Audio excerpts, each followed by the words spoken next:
Hello everyone, I am Puri Harania. I am from Morbi. Recently I am pursuing my CA articleship at JC Shah and Company. Today I am going to take a knowledge based video on transfer pricing. But before starting of my session, I would like to thank you CA Jigen Shah sir for giving me such an opportunity. Thank you sir. Moving further towards our session. Transfer pricing section 92 to 90F.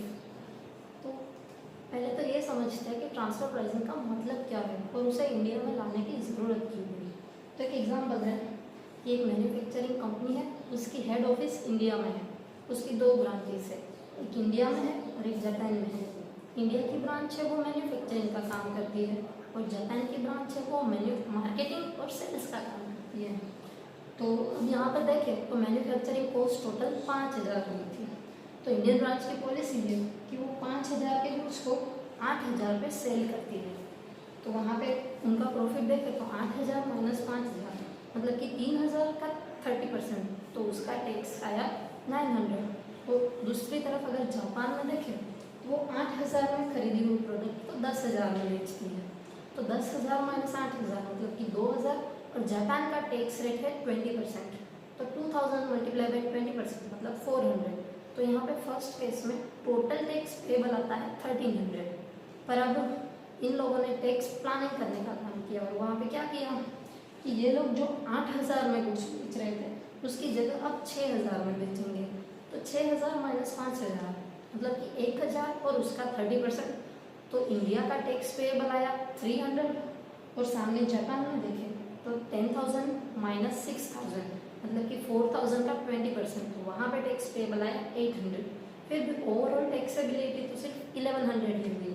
तो यहाँ पे 1,300 की जगह 1,100 मतलब कि 200 का benefit हो रहा है। तो ये तो सिर्फ एक ट्रांजेक्शन था, ऐसे तो बहुत सारे ट्रांजेक्शन होते होंगे, एक ही दिन में लाखों ट्रांजेक्शन होते हैं। तो पूरे साल के ऐसे ट्रांजेक्शन इतने और ऐसे 200 पर ट्रांजेक्शन का टैक्स गिना है तो बहुत बड़ी अमाउंट आती थी, इतना बड़ा लॉस हो रहा था इंडियन गवर्नमेंट को। तो वो लोग ट्रांसफर प्राइसिंग का प्रोविज़न लाए। वो प्रोविज़न के मुताबिक अगर आप कोई एक्सपेंस कर रहे हो, कोई कॉस्ट का अलोकेशन कर रहे हो, कोई इंटरेस्ट चार्ज कर रहे हो, वो अपने एसोसिएटेड एंटरप्राइज के साथ है और इंटरनेशनल ट्रांजैक्शन है तो वो आर्म्स लेंथ प्राइस पे रिकॉर्ड होना चाहिए। तो अब हम ये डेफिनेशन देखें तो यहाँ पे 3 नए वर्ड्स आए, एक एसोसिएटेड एंटरप्राइज, दूसरा इंटरनेशनल ट्रांजैक्शन और तीसरा आर्म्स लेंथ प्राइस। हम ये तीनों को लाइन बाय लाइन समझेंगे, पर उससे पहले ये जान लेते हैं कि ये सेक्शन की एप्लीकेबिलिटी कब आएगी। तो जब ये सेक्शन अप्लाई करने के बाद या तो आपका टैक्स बढ़ रहा है या तो आपका रिफंड कम हो रहा है तो ही ये सेक्शन एप्लीकेबल होगा, अदरवाइज ये सेक्शन एप्लीकेबल नहीं होगा। अगर ये सेक्शन को अप्लाई करने के बाद आपने पहले जो टैक्स पेएबल लिखा था उससे भी आपका टैक्स पेएबल कम हो रहा है तो ये सेक्शन एप्लीकेबल नहीं होगा। जब आपने कोई ट्रांजैक्शन छिपाया है या तो कम प्राइस से चार्ज किया है, ऐसे तरीके से प्राइस चार्ज की है जिससे आप अपने टैक्स को बचा सकते हैं तो ही ये प्राइस एप्लीकेबल होगी। अब आते हैं एसोसिएटेड एंटरप्राइज सेक्शन 92A। तो एसोसिएटेड एंटरप्राइज का मतलब क्या है? तो इन लोगों ने यहाँ पे 2 क्राइटेरिया प्रिस्क्राइब किए थे। पहले क्राइटेरिया का ये था कि एक एंटरप्राइज दूसरे एंटरप्राइज को कंट्रोल करता है, या तो मैनेजमेंट में कंट्रोल करता है या तो शेयर होल्डिंग यानी कि कैपिटल में कंट्रोल करता है, तो वो दोनों एसोसिएटेड एंटरप्राइज में लिए जाएंगे। से फॉर एन एग्जांपल यहाँ पे कंपनी ए कंपनी बी को कंट्रोल करती है और कंपनी बी कंपनी सी को कंट्रोल करती है, तो वो दोनों एसोसिएटेड एंटरप्राइज मान लिए जाएंगे। फिर दूसरा था कि कोई एक एंटरप्राइज 2 अलग अलग एंटरप्राइज को कंट्रोल करता है तो वो दोनों एंटरप्राइज भी एक दूसरे के एसोसिएटेड एंटरप्राइज मान लिए जाएंगे। से फॉर एन एग्जांपल यहाँ पे एच लिमिटेड है, वो एस लिमिटेड को भी कंट्रोल करता है और क्यू लिमिटेड को भी कंट्रोल करता है। तो एस लिमिटेड और क्यू लिमिटेड वो दोनों भी एक दूसरे के एसोसिएटेड एंटरप्राइज मान लिए जाएंगे। पर यहाँ पे सिर्फ कंट्रोल वर्ड रखा था, आइदर इन मैनेजमेंट और इन कैपिटल, पर कंट्रोल कितना परसेंटेज आपके पास होगा रहेगा ये प्रेस्क्राइब नहीं किया था। तो उसके लिए उन लोगों ने कंडीशंस प्रेस्क्राइब इन सेकेंड कि अगर इस तरीके से आप कंट्रोल कर रहे हो तो आप एसोसिएटेड एंटरप्राइज में आ जाएंगे। उसमें पहला है कि वन एंटरप्राइज होल्ड 26% और मोर ऑफ अनदर एंटरप्राइज। मतलब कि अगर ए लिमिटेड बी लिमिटेड में 26% या उससे ज़्यादा कंट्रोल रखता है शेयर होल्डिंग में, या तो बी लिमिटेड सी लिमिटेड में 26% या उससे ज़्यादा रखता है, तो ए बी का एसोसिएटेड एंटरप्राइज हो जाएगा और बी लिमिटेड सी लिमिटेड का एसोसिएटेड एंटरप्राइज हो जाएगा। फिर दूसरा था कि कोई एक ही एंटरप्राइज दो अलग अलग एंटरप्राइज में 26% या उससे ज़्यादा का कैपिटल रखता है, तो वो एंटरप्राइज भी, वो दोनों एंटरप्राइज भी एक दूसरे के एसोसिएटेड एंटरप्राइज मान लीजिए। से फॉर एन एग्जांपल यहाँ पे ए लिमिटेड बी लिमिटेड में 51% का शेयर होल्डिंग रखता था और ए लिमिटेड एक्स लिमिटेड में भी 51% का शेयर होल्डिंग रखता था, तो यहाँ पे बी लिमिटेड और एक्स लिमिटेड दोनों एक दूसरे के एसोसिएटेड एंटरप्राइज मान लिए जाएंगे। फिर है सी कि एक एंटरप्राइज किसी दूसरी एंटरप्राइज को लोन देता है और वो लोन की अमाउंट उनकी टोटल असेट्स के 51% या उससे भी ज़्यादा है, मतलब कि उन लोगों के पास जितनी असेट्स है उसमें से 51% या ज़्यादा तो आपने जो लोन दी है उसी में से खरीदी हुई है, तो वहाँ पर भी एसोसिएटेड एंटरप्राइज का प्रोविजन आ जाएगा। यहाँ पे एक एग्जाम्पल है कि वाई लिमिटेड की टोटल असेट्स 100 करोड़ थी और उन्होंने 60 करोड़ की लोन ली थी इसके पास से एक्स लिमिटेड के पास से, तो यहाँ पे एक्स लिमिटेड ने 51% से भी ज़्यादा लोन ली है, तो एक्स लिमिटेड और वाई लिमिटेड दोनों एक दूसरे के एसोसिएटेड एंटरप्राइज हो जाएंगे। फिर है डी कि एक एंटरप्राइज दूसरे एंटरप्राइज को गारंटी देता है, कितनी, उनकी टोटल जो बोरोइंग्स है उनके 10% से भी ज़्यादा अमाउंट की, तो मैंने से फॉर एन एग्जाम्पल अगर मैंने 10,000 रुपये बोरो किए हैं किसी के पास से, उसमें से 1,000 या उससे ज़्यादा की किसी एक पर्सन ने गारंटी दी है, तो वो एंटरप्राइज और मैं दोनों एक दूसरे के एसोसिएटेड एंटरप्राइज बन जाएंगे। फिर है वन एंटरप्राइज अपॉइंट्स मोर देन हाफ और वन और मोर एग्जीक्यूटिव डायरेक्टर्स, तो किसी को लगेगा कि ये क्या है, पहले मोर than half of the director बोला और फिर बोला वन डायरेक्टर, तो यहाँ पे तो ऐसा ही बोल देना चाहिए था कि वन, तो वहाँ पे फर्क है, पहले लिखा है मोर than half of the directors, तो वहाँ पे डायरेक्टर्स में executive plus non executive directors, मतलब कि टोटल डायरेक्टर का 50% होगा, और सेकंड में सिर्फ एक ही एग्जीक्यूटिव डायरेक्टर या तो एक से ज़्यादा एग्जीक्यूटिव डायरेक्टर होंगे तो भी चलेगा। अगर इन दोनों में से एक भी है तो वो एंटरप्राइज और दूसरा एंटरप्राइज दोनों एसोसिएटेड एंटरप्राइज मान लिए जाएंगे। पर यहाँ पे पावर टू अपॉइंट से नहीं चलेगा, जो एंटरप्राइज के पास पावर है उसने एक्चुअली अपॉइंट किया होना चाहिए, अगर उसने एक्चुअली अपॉइंट नहीं किया है तो यहाँ पे एसोसिएटेड एंटरप्राइज नहीं आएगा। से फॉर एन एग्जाम्पल कि ए लिमिटेड के टोटल 12 डायरेक्टर्स हैं, उसमें से बी लिमिटेड 7 डायरेक्टर्स को अपॉइंट करता है, तो B limited more than half मतलब कि 6 से ज़्यादा लोगों को अपॉइंट कर रहा है, तो यहाँ पे ए लिमिटेड और बी लिमिटेड एसोसिएटेड एंटरप्राइज हो जाएंगे। फिर है वन एंटरप्राइज अपॉइंट्स मोर देन हाफ और वन और मोर directors in two different enterprises then that both enterprises are associated enterprise। से फॉर एन एग्जाम्पल पहले जो था ए लिमिटेड बी में भी अपॉइंट करता है और वही ए लिमिटेड के पास पावर है कि वो सी लिमिटेड में एक एग्जीक्यूटिव डायरेक्टर को अपॉइंट कर रहा है, तो यहाँ पे बी लिमिटेड और सी लिमिटेड दोनों को भी एसोसिएटेड एंटरप्राइज मान लिया जाएगा। फिर है कि the manufacturing process of the one enterprise is wholly dependent on the powers of royalty, trademark, patent, goodwill purchased from another enterprise, मतलब कि एक मैन्युफैक्चरिंग एंटिटी है वो किसी एक पर्सन के पास से पेटेंट लेती है अपनी प्रोडक्ट को बनाने के लिए, और उसी पेटेंट के बेस पे उनकी पूरी प्रोडक्ट बन रही है और मार्केट में सेल हो रही है, तो उनकी मैन्युफैक्चरिंग प्रोसेस पूरी की पूरी पेटेंट पे डिपेंडेंट है। ऐसा जनरली फार्मास्यूटिकल कंपनीज में होता है, तो यहाँ पे उन दोनों को एसोसिएटेड एंटरप्राइज मान लिया जाएगा। और अब किसी को क्वेश्चन है कि मेरा एक फार्मास्यूटिकल कंपनी है, एक फार्मास्यूटिकल की प्रोडक्ट बनाती है और दूसरी टेक्सटाइल इंडस्ट्री में टेक्सटाइल प्रोडक्ट्स बनाती है, तो यहाँ पे तो दो अलग अलग प्रोडक्ट बना रही हूँ और फार्मास्यूटिकल पेटेंट पे डिपेंडेंट है लेकिन टेक्सटाइल बिजनेस किसी पे डिपेंडेंट नहीं है, तो यहाँ पे एसोसिएटेड एंटरप्राइज आएगा या नहीं आएगा, तो यहाँ पे एसोसिएटेड एंटरप्राइज रिलेशन नहीं आएगा क्योंकि स्पेशली मेंशन किया हुआ है कि फुल्ली डिपेंडेंट होना चाहिए, 100% डिपेंडेंट। आप अगर आप 100% डिपेंडेंट नहीं है तो आप उसमें नहीं आएंगे। अगर पूरा का पूरा आपका रेवेन्यू है वो एक ही पेटेंट ट्रेडमार्क पे से डिपेंडेंट है तो ही वहाँ पे एसोसिएटेड एंटरप्राइज आएगा। फिर आता है कि 90% और more of the raw materials are purchase from one supplier और the person specified by that one supplier. मतलब कि हम मैन्युफैक्चरर है, हम अपना जितना रॉ मटेरियल रिक्वायर्ड है उसमें से 90% या तो उससे ज़्यादा किसी एक ही पर्सन के पास से परचेज करते हैं, या तो फिर अलग अलग पर्सन के पास से परचेज करते हैं, लेकिन वो वही सप्लायर ने कहा हुआ था कि आप इन लोगों के पास से परचेज करो, और वो सप्लायर का सभी अलग अलग पर्सन के साथ कॉन्ट्रैक्ट भी हुआ है। तो यहाँ पे पहले से ही जो सप्लायर है उसने सबके साथ कॉन्ट्रैक्ट कर लिया था, उसके बाद आप अलग अलग लोगों के पास से परचेज कर रहे हो, तो इनडायरेक्टली आप एक ही सप्लायर के पास से परचेज कर रहे हो, ऐसा हुआ। तो यहाँ पे भी एसोसिएटेड एंटरप्राइज का रिलेशनशिप आ जाएगा। पर यहाँ पे भी सेम कंसेप्ट अप्लाई होगा कि आपको अपनी सारी प्रोडक्ट्स के लिए जितना रॉ मटेरियल चाहिए उसमें से पूरा 90% आप किसी एक के पास से ले रहे हो तो ही ये आएगा। अगर एक सेक्टर का रॉ मटेरियल है उसका 90% किसी एक के पास से ले रहे हो तो वहाँ पे नहीं आएगा।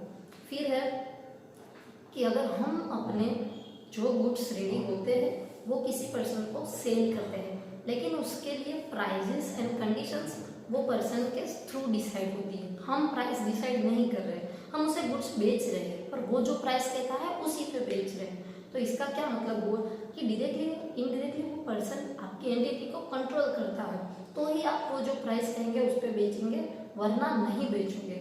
तो वहाँ पे भी एसोसिएटेड एंटरप्राइज का रिलेशन आ जाएगा। पर यहाँ पे कोई परसेंटेज प्रेस्क्राइब नहीं है, तो अगर आप थोड़े गुड्स भी सेल करते हो तो भी वो इस क्राइटेरिया में फॉल हो जाएगा। फिर आता है इंडिविजुअल के लिए कि एक इंडिविजुअल है वो एक एंटरप्राइज को कंट्रोल करता है, और या तो वही इंडिविजुअल या तो फिर उसका कोई रिलेटिव दूसरे एंटरप्राइज को कंट्रोल करता है, तो वो दोनों भी यहाँ पे एसोसिएटेड एंटरप्राइज हो जाएंगे। से for an example mister x है वो एक्स लिमिटेड को कंट्रोल करते हैं, और उनकी वाइफ मिसिस एक्स है वो वाई लिमिटेड को कंट्रोल करती है। तो यहाँ पे एक्स लिमिटेड और वाई लिमिटेड दोनों को भी एसोसिएटेड एंटरप्राइज मान लिए जाएंगे। फिर आता है एचयूएफ के लिए कि एचयूएफ किसी एक एंटरप्राइज को कंट्रोल करता है, और या तो फिर वही एचयूएफ या तो उनके मेंबर या तो मेंबर्स के कोई रिलेटिव किसी अदर एंटरप्राइज को कंट्रोल करते हैं। तो यहाँ पे भी वो दोनों एंटरप्राइज एक दूसरे के एसोसिएटेड एंटरप्राइज हो जाएंगे। तो एग्जांपल यहाँ पे भी ले सकते हैं कि XYZ एचयूएफ है वो एक्स लिमिटेड को कंट्रोल करता है, और mister x member of XYZ HUF वो वाई लिमिटेड को कंट्रोल करते हैं।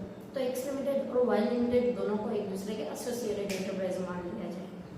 फिर आता है कि where one enterprise is a firm AOP और बीओआई, या तो कोई फर्म है पार्टनरशिप फर्म, या तो कोई एसोसिएशन ऑफ पर्सन, या तो बॉडी ऑफ इंडिविजुअल, उनमें कोई अनदर एंटरप्राइज 10% या तो उससे ज़्यादा इंटरेस्ट रखता है। फिर यहाँ पे इंटरेस्ट को प्रेस्क्राइब नहीं किया है, तो वो या तो मैनेजमेंट में इंटरेस्ट हो सकता है या तो वोटिंग राइट थ्रू इंटरेस्ट हो सकता है।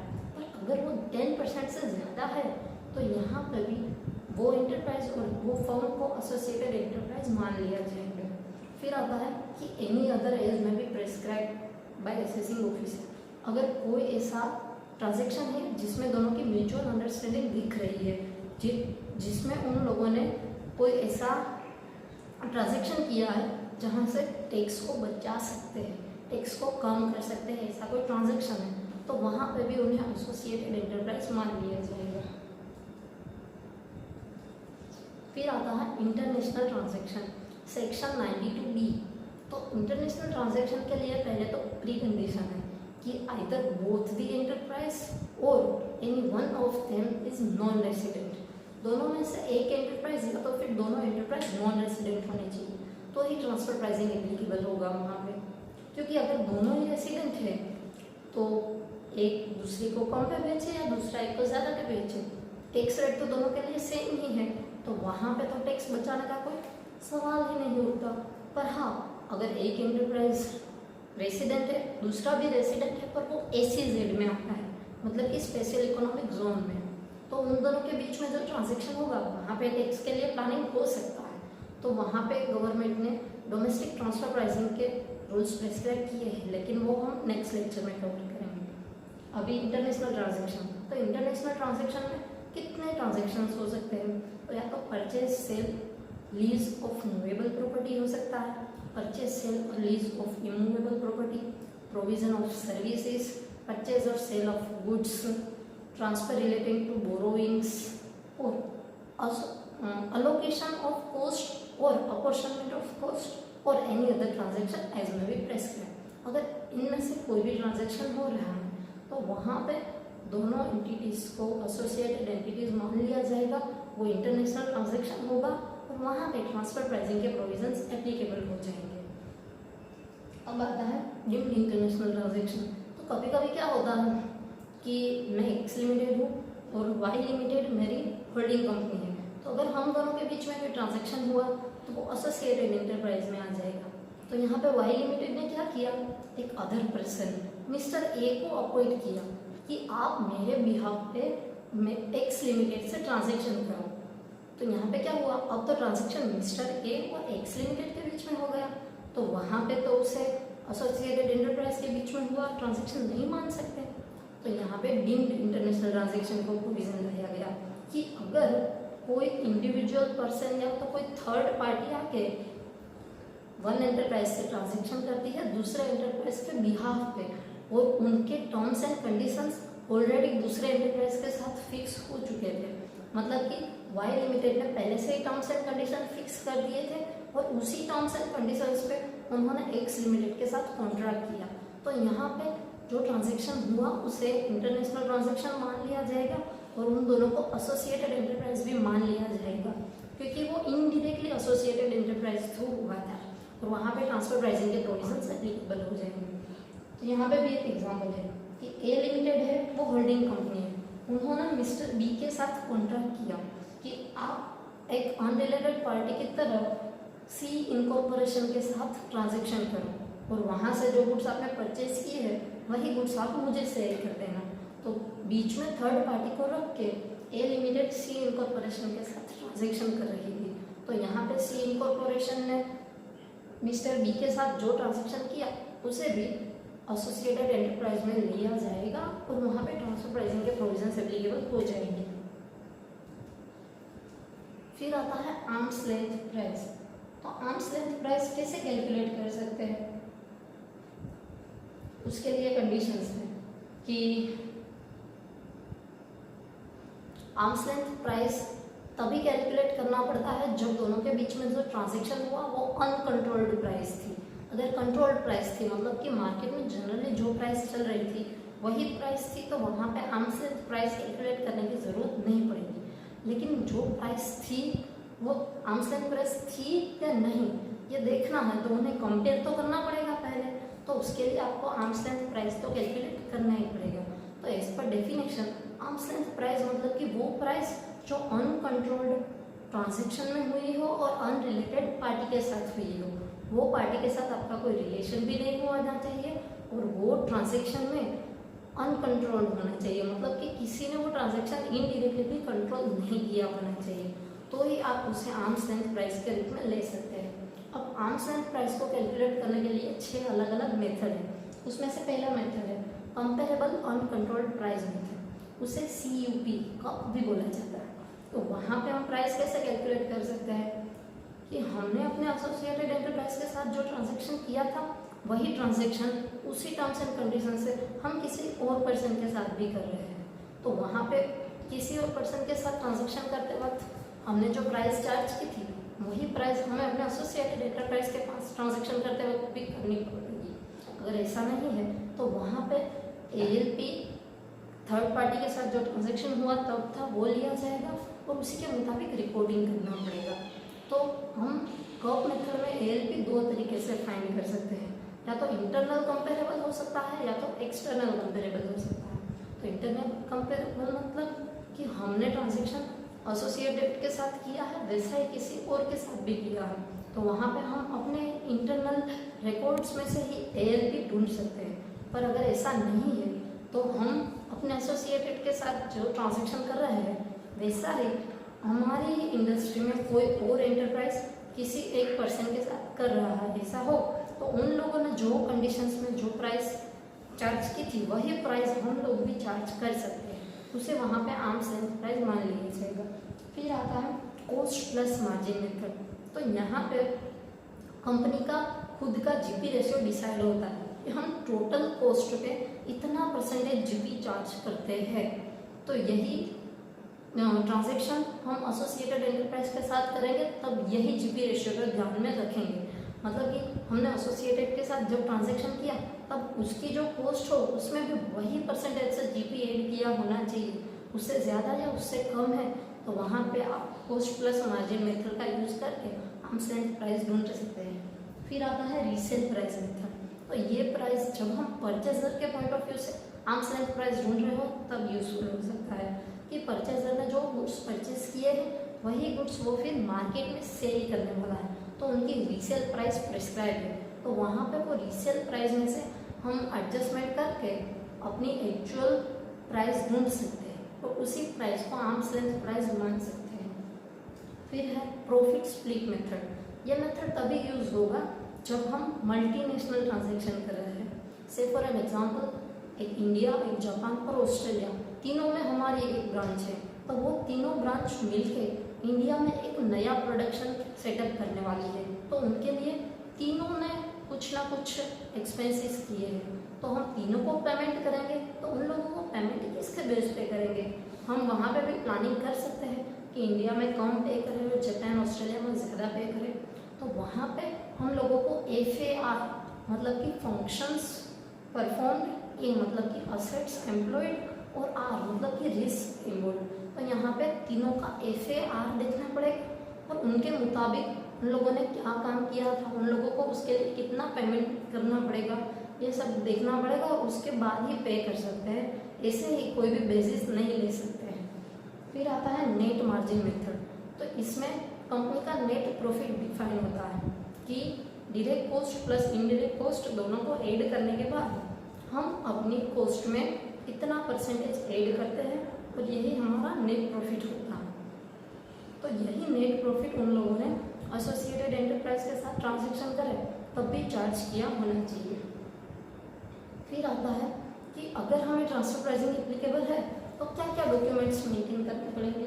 तो एक तो है आपने अपने एसोसिएटेड के साथ जो अग्रीमेंट और कॉन्ट्रैक्ट किया हो वो आपके पास मेंटेन किया होना चाहिए। फिर आता है लेटर। तो उन लोगों ने आपको लेटर दिया होगा ऑर्डर के रूप में कि हाँ हम इतना ऑर्डर दे रहे हैं और ये कर रहे हैं, तो वो भी आपके पास होना चाहिए। फिर है मार्केट रिसर्च का रिपोर्ट कि आपने ट्रांजैक्शन करने से पहले मार्केट में कुछ ना कुछ तो रिसर्च किया होगा कि अभी अगर हम ये कंट्री में चार्ज करें, ये कंट्री में चार्ज करें तो यहाँ पे कितने प्राइसेस होने चाहिए, तो उसके मुताबिक आपका रिसर्च भी होना चाहिए।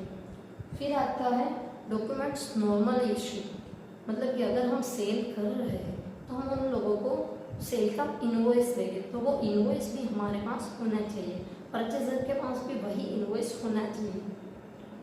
फिर आता है कि क्या ये डॉक्यूमेंट सबको मेंटेन करने पड़ेंगे, तो नहीं, उनके लिए थ्रेशोल्ड लिमिट है कि अगर आपकी टोटल ट्रांसफर प्राइसिंग की कॉस्ट 1 करोड़ से ज़्यादा हो रही है, मतलब कि पूरे साल में जितने ट्रांजेक्शन कर रहे हो ट्रांसफर प्राइसिंग में एप्लीकेबल है वैसे वो 1 करोड़ से ज़्यादा है, तो ही आपको ये डॉक्यूमेंट्स मेंटेन करने पड़ेंगे, अदरवाइज नहीं। पर ये कंपलसरी नहीं है बट एडवाइजेबल है, क्योंकि इसमें हमारा कोई लॉस नहीं हो रहा है, तो हमें जनरली ये डॉक्यूमेंट्स को मेंटेन करना चाहिए। फिर आता है audit report under section 92E। जिन जिन लोगों को ट्रांसफर प्राइसिंग के प्रोविजन एप्लीकेबल हो रहे हैं उन सभी को चार्टर्ड अकाउंटेंट के पास से अपने ट्रांसफर प्राइसिंग के सारे ट्रांजेक्शन्स को ऑडिट करवाना पड़ता है और वो ऑडिटर फॉर्म 3CEB में अपना रिपोर्ट देता है कि उनके मुताबिक जो प्राइसेस हमने चार्ज की है वो परफेक्ट है, और अगर परफेक्ट नहीं है तो हमने ट्रांसफर प्राइसिंग के लिए जो आर्म्स लेंथ प्राइस का रिपोर्टिंग किया हुआ है वो ट्रू एंड करेक्ट है।